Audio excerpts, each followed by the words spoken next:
तर नमस्कार मंडळी, मी साहिल तुमचे परत एकदा स्वागत करतो आपल्या मराठी युट्यूब चॅनलवरती, ज्याचं नाव आहे साहिल ब्लॉग 1317। तर आता आम्ही चाललो आहोत दादरला आणि तुम्हाला मी दाखवणार आहे दादरला आमचं पहिलं रुया कॉलेजला काम आहे।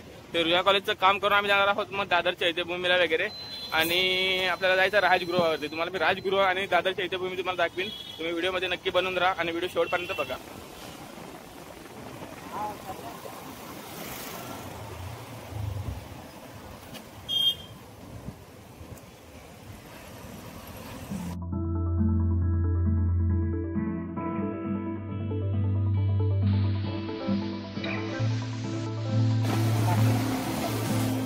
थोडं रुया कॉलेजचं काम करूया, मग तिकडनं आपल्याला जायचं आहे दादर चैत्यभूमीला। आता आम्ही आहोत बरोबर वडाळ्याला, हे वडाळ्याचं मार्केट आहे आणि इथून पुढे गेलात ना की ह्या साईडला अँटो केला आहे। तर आपण पहिले रुया कॉलेजला जाऊया। मग भाई साहब कैसे हो आप? तर आता आपण रुया कॉलेजजवळ पोहोचलो आहोत। 2 मिनिटाच्या अंतरावर आपलं रुया कॉलेज आहे। आपण बाईक बाहेर लावूया आणि मग आतमध्ये जाणार आहोत। मी तुम्हाला आतमध्ये दाखवेन थोडंफार। तर हे आहे आपलं रुया कॉलेज। रुया कॉलेजला आपलं काम झालं नाही आहे, तर आपल्यासोबत आहे आपला रोनित।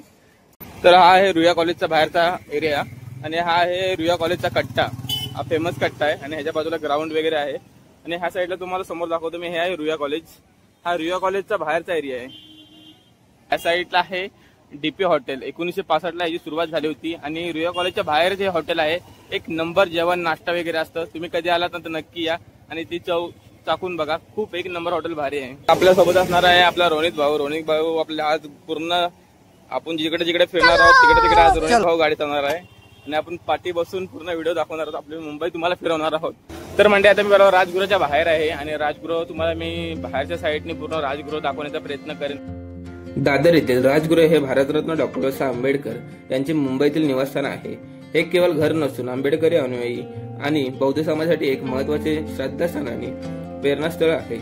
जगभरातील आंबेडकर अनुयायी दररोज राजगृहाला भेट देण्यासाठी येतात। विशेषतः डॉक्टर बाबासाहेब आंबेडकर जयंती 14 एप्रिल आणि महापरिनिर्वाण दिन 7 डिसेंबर लाखो अनुयायी इथे आदरांजली वाहण्यासाठी येतात। राजगृहात एक छोटे संग्रहालय देखील आहे, जिथे डॉक्टर बाबासाहेब आंबेडकरांच्या वैयक्तिक वस्तू, फर्निचर, भांडी आणि त्यांच्या जीवनातील महत्त्वाच्या घटनांशी संबंधित वस्तू प्रदर्शित केल्या आहेत। आतमध्ये व्हिडिओ काढायला अलाउड नसल्यामुळे तुम्हाला सगळं काही दाखवता येणार नाही, पण एक दिवशी आपण नक्की परमिशन घेऊन डॉक्टर बाबासाहेब आंबेडकरांनी वापरलेल्या वस्तू आणि आतला जो परिसर आहे तुम्हाला मी नक्की दाखवेन आणि आपण त्याची सेपरेट व्हिडिओ एक नक्कीच बनवूया।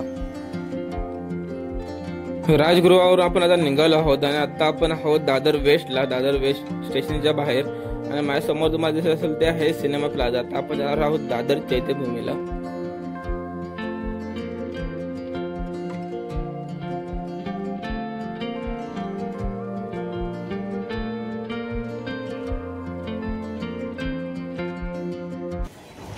तर मंडळी आता आपण फायनली पोहोचलो आहोत दादर चैत्यभूमीला। आता मी दादर चैत्यभूमीच्या बाहेरच्या परिसरामध्ये आहे, तुम्हाला मी दाखवतो ना।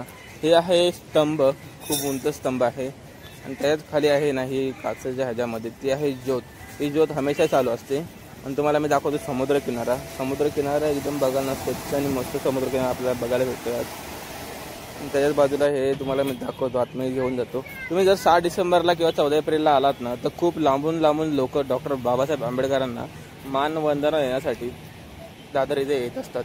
खूप म्हणजे खूप गर्दी असते, तुम्ही पण नक्की या, तुम्हाला पण खूप इथं आल्यावरती एकदम भारी वाटेल। आणि ह्या साईडला तुम्हाला बघायला भेटत असेल ना गौतम बुद्धांच्या छोट्या छोट्या मूर्त्या, डॉक्टर बाबासाहेब आंबेडकरांचे फोटो, गौतम बुद्धांचे फोटो, सर्व महापुरुषांचे फोटो वगैरे। तुम्हाला लॉकेट वगैरे पाहिजे असतील ना तर इथं तुम्हाला सर्व काही गोष्टी भेटून जातील। एकदम सुंदर सुंदर मूर्त्या तुम्हाला बघायला भेटत असतील आपल्या व्हिडिओमध्ये। तुम्हाला यातलं काही आवडलं ना तुम्ही नक्की या दादरला आणि दादरला आल्यावर तुम्हाला हे सर्व भेटून जाईल। खूप मस्त वाटतं।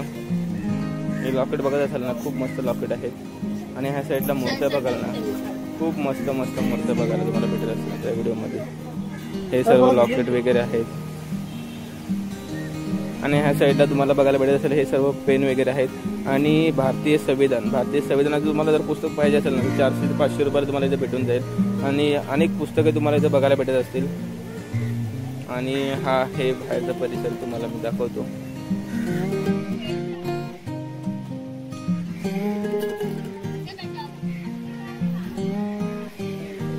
तुम्हाला ह्या साईडला बघायला भेटत असेल खूप लांबून लांबून लोक येत असतात. आज थोडी गर्दी कमी आहे, पण बाकी दिवशी तुम्ही आलात ना खूप म्हणजे खूप गर्दी असते. खूप लांबून लांबून लोक आहेत ना इथं भेट देण्यासाठी आणि दर्शन घेण्यासाठी येत असतात.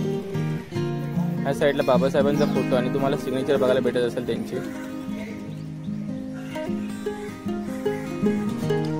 ह्या साईडला आहे भैयासाहेब उर्फ यशवंतराव आंबेडकर साहेब यांचं स्मारक बांधण्यात आलं आहे. खूप मस्त आहे.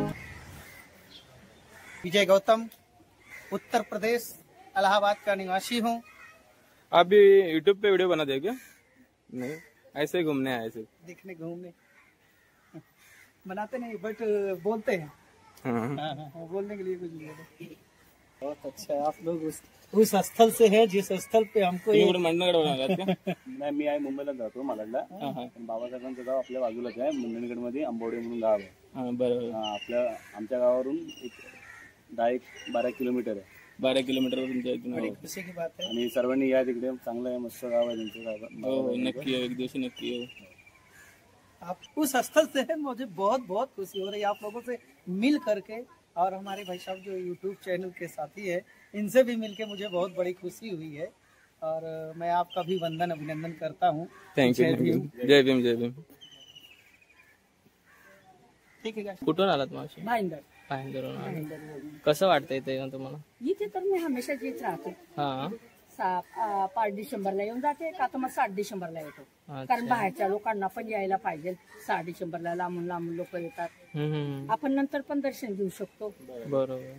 आपल्याला आलं तेव्हा, मनात आलं तेव्हा आपण येऊ शकतो. बाहेरचे लोक उपाशी तापाशी बाबाच्या याच्याने सद्धेने येतात, तर आधी त्यांनाच आधी धान्य द्यायला पाहिजे.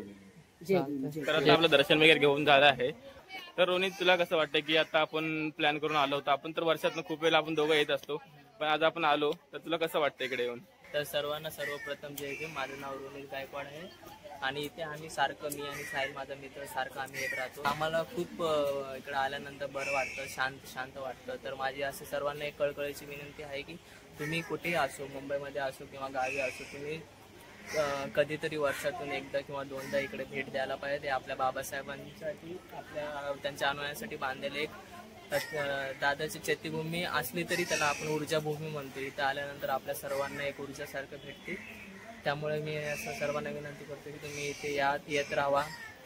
असे चांगले अजून गावातल्या लोकांना आणत राहा किंवा तुमच्या मित्रमैत्रिणींना आणत जावा. ते ऑदर कास्टचे जरी असले तरी त्यांना इकडे आणत जावा. बरोबर. असं मी तुम्हाला एवढं म्हणतो.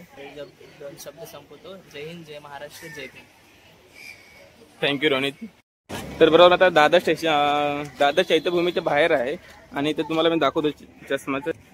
भाई, आपका नाम क्या है? रागित भाई, अपने पास जो चश्मा है, हम लोगों ने तो 2 चॉइस किया है. एक नंबर चश्मा है. ये सब चश्मा का प्राइस कैसा है? जैसे कि अलग अलग है क्या? ये आपको आ जाएगा 120 के रेंज में ऊपर वाला. हाँ, बाकी 60 वाले बच्चे को 50 रुपये. ये सब नीचे वाला 60 का है. 60 रुपये का आएगा. और ये बच्चों का? बच्चों का 50 रुपये का आएगा. उसमें अगर बच्चे लोग को कोई कम बोलते हैं तो कम में भी दे के देते. बाकी 50 अपना ऐसा रेट लगा के 50 लगा के देते. लेकिन गॉगल तो अपने पास एक नंबर है. दिक्कत हो मैं आपको, देखो ये दादा चैत्यभूमि है, उसके बाहर ही बराबर है अपना गॉगल का स्टॉल है भाई का. किसी को लेना होगा तो आ जाओ इधर, मस्त रेट बीट कम करके दे देंगे आपको. हे बाहेर एक मोठं गार्डन आहे, दादर वैभवशाली म्हणून, आणि आता बंद आहे, पण तुम्हाला बाहेरून दाखवतो. देतो ना, पीस देतो ना.